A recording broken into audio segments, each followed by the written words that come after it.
Angela Brooks had one hand on an elderly man's back and the other clenched against her own shaking chest when her manager ripped the name tag from her uniform. The man had been seconds from dying on the grocery store floor. Customers had watched him turn pale.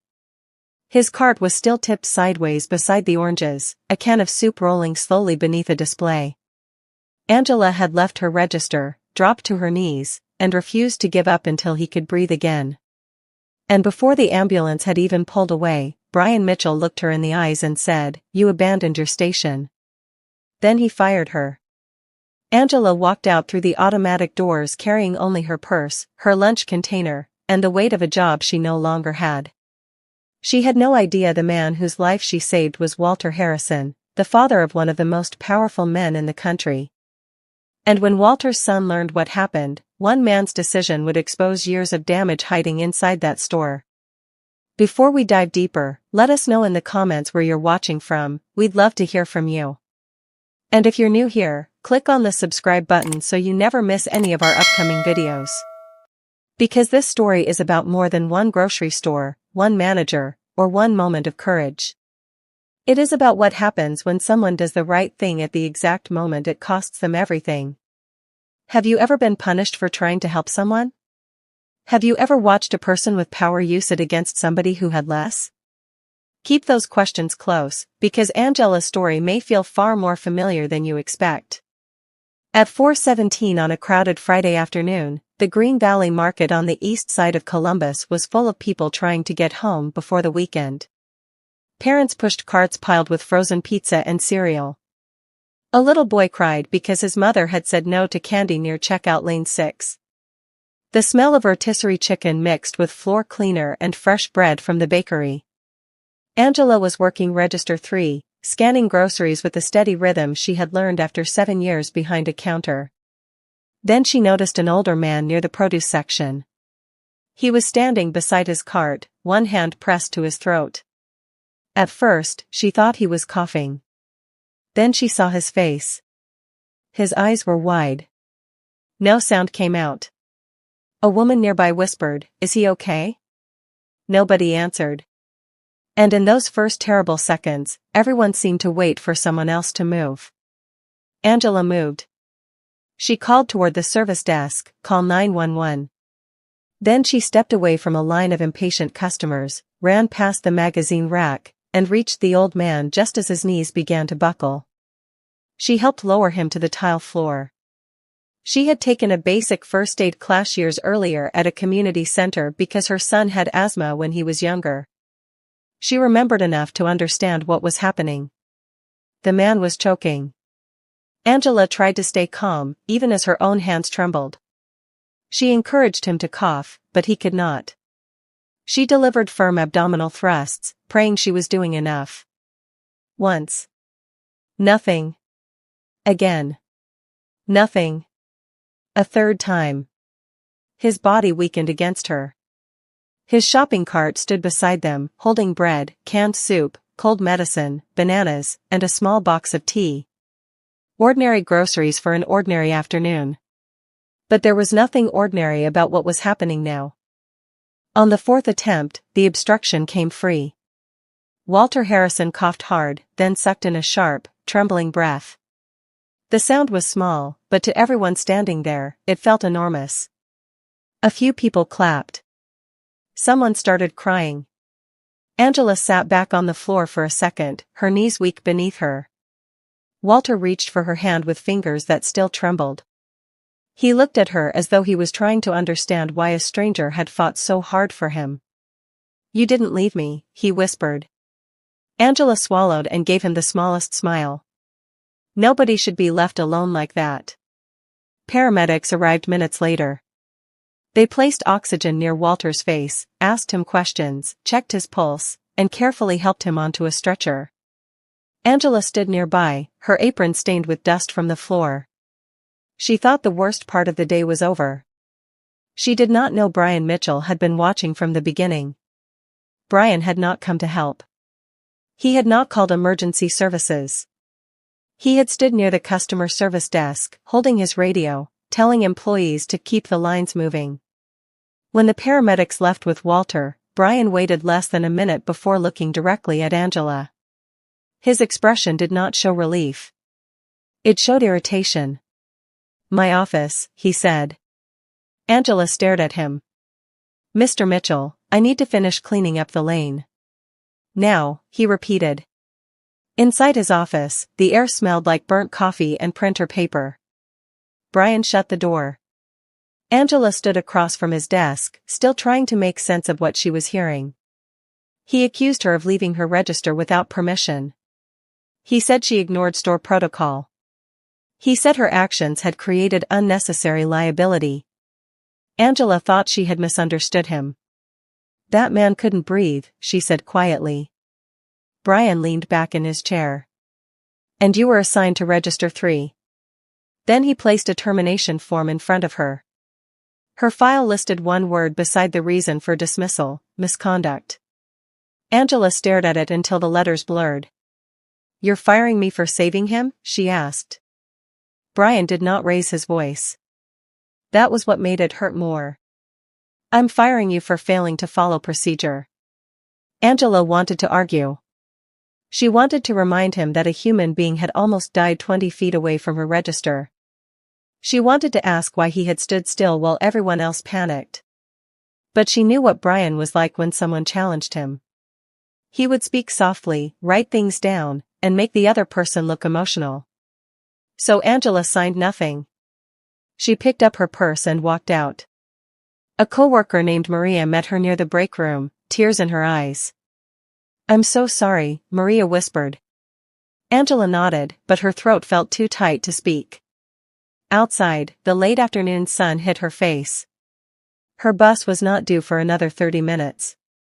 She sat on the curb and tried to figure out how she would tell her 8-year-old son. Angela's life had never been easy, but she had learned how to make difficult things look normal. Every morning, she woke at 5:30 before her son Caleb's alarm went off. She packed his lunch with whatever she could stretch through the week: peanut butter sandwiches, apple slices, crackers, sometimes a small cookie if she had found a sale. She walked him to the apartment complex bus stop, kissed his forehead, and told him, "Have a good day, baby."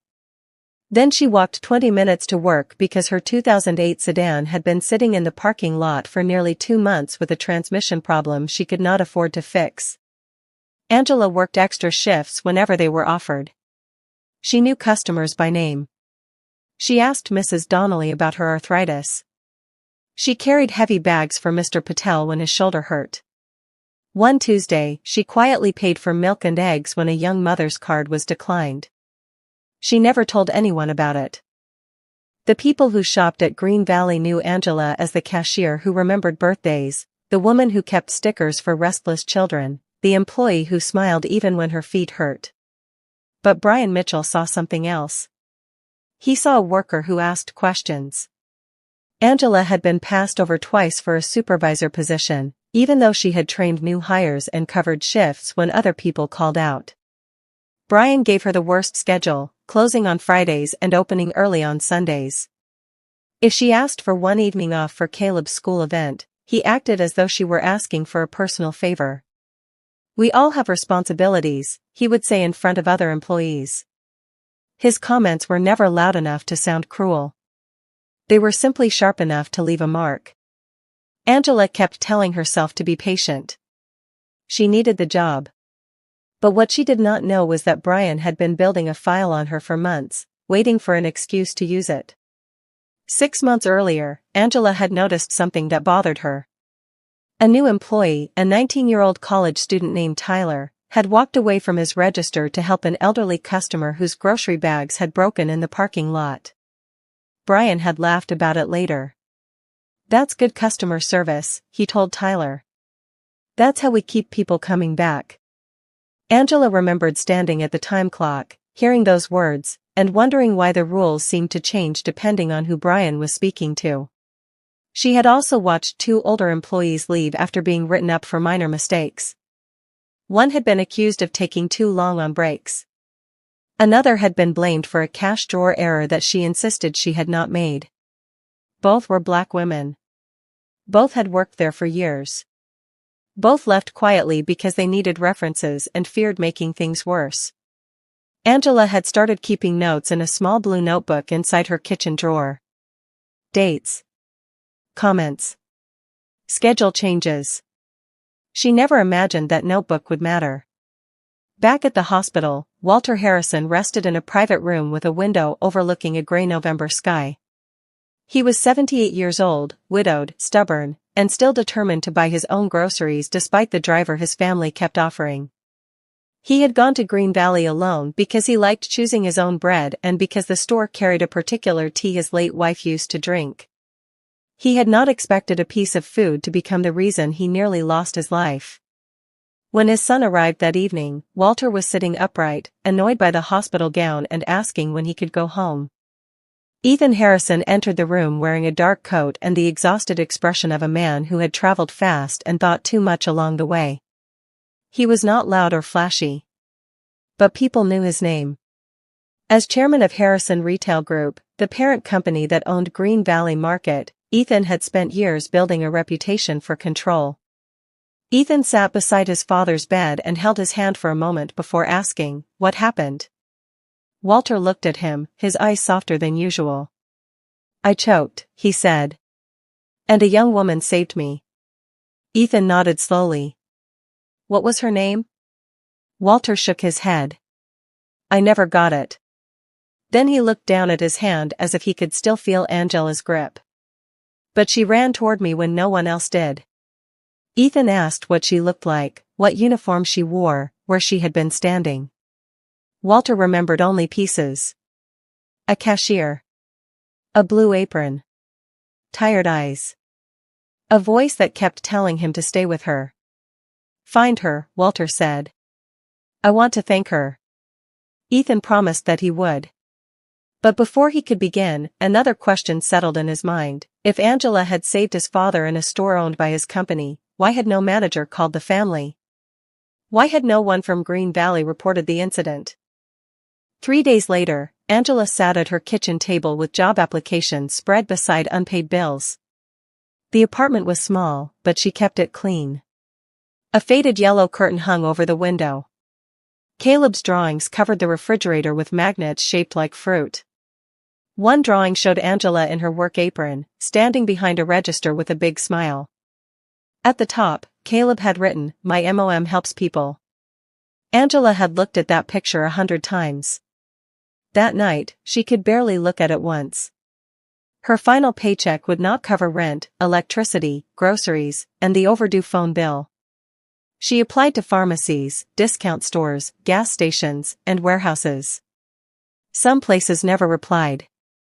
Others offered interviews, then stopped calling after they contacted Green Valley for a reference. Brian's misconduct entry followed her like a shadow. At dinner, Caleb noticed she was quiet. "Mom," he asked, "are we moving?" Angela looked at him and forced a smile. "I'm working on it, sweetheart." But after he fell asleep, she cried into a dish towel so he would not hear. If you're still watching, drop a comment with "I'm still here" so I know who's made it this far. And while you're at it, tell me what state you're watching from.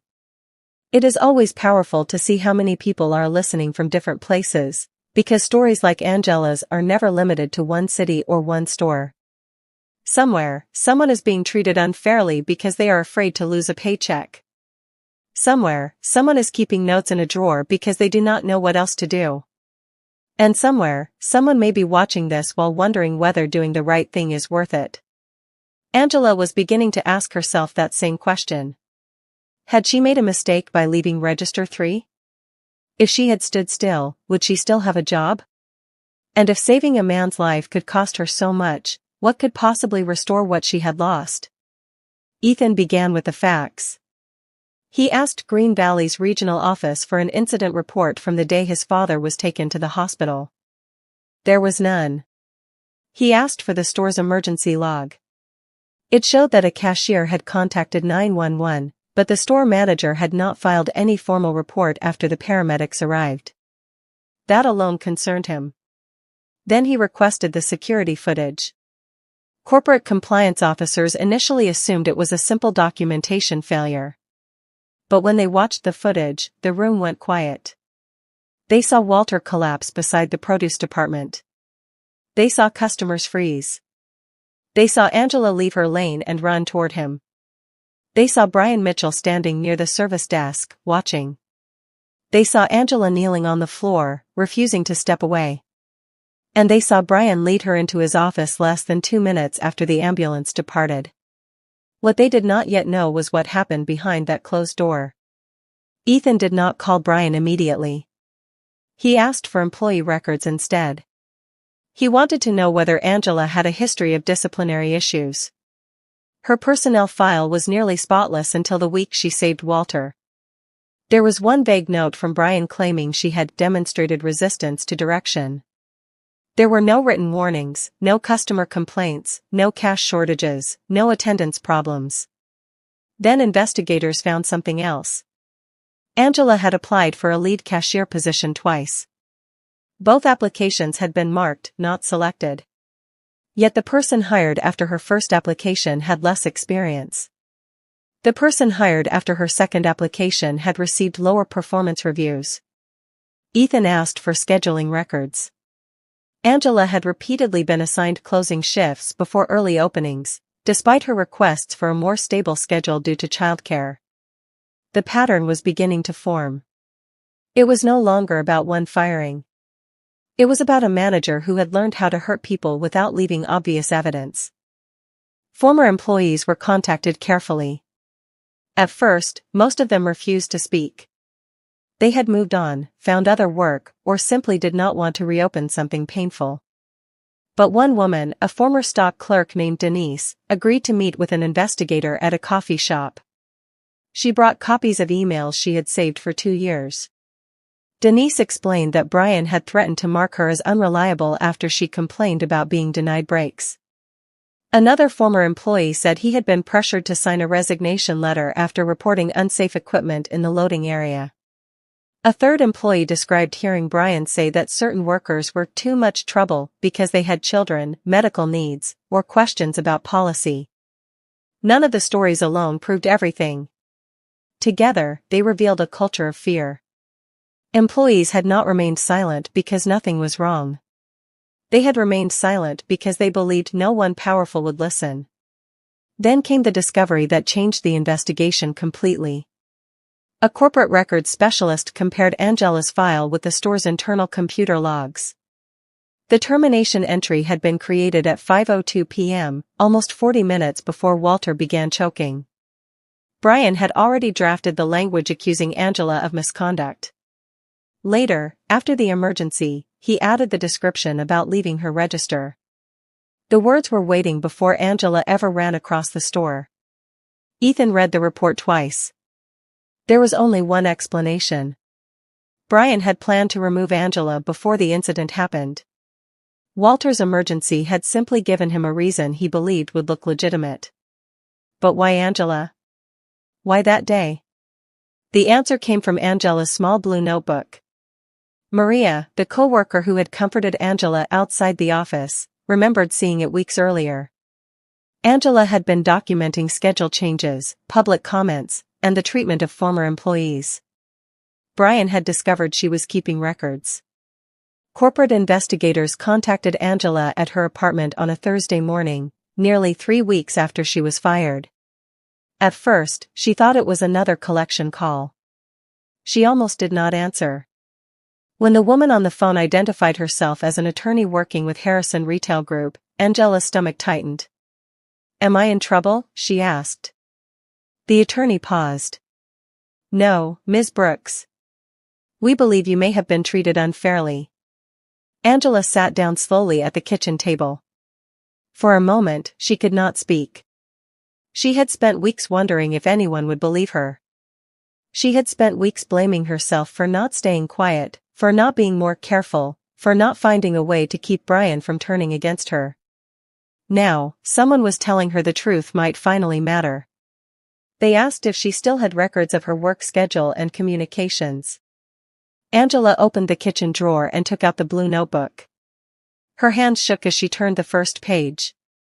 The confrontation happened the following Monday at 9 o'clock in the morning. Brian arrived at Green Valley expecting a routine corporate visit. He had been told that representatives from Human Resources and Legal wanted to review safety procedures after the medical emergency. He wore his best gray suit and practiced a calm explanation in his head.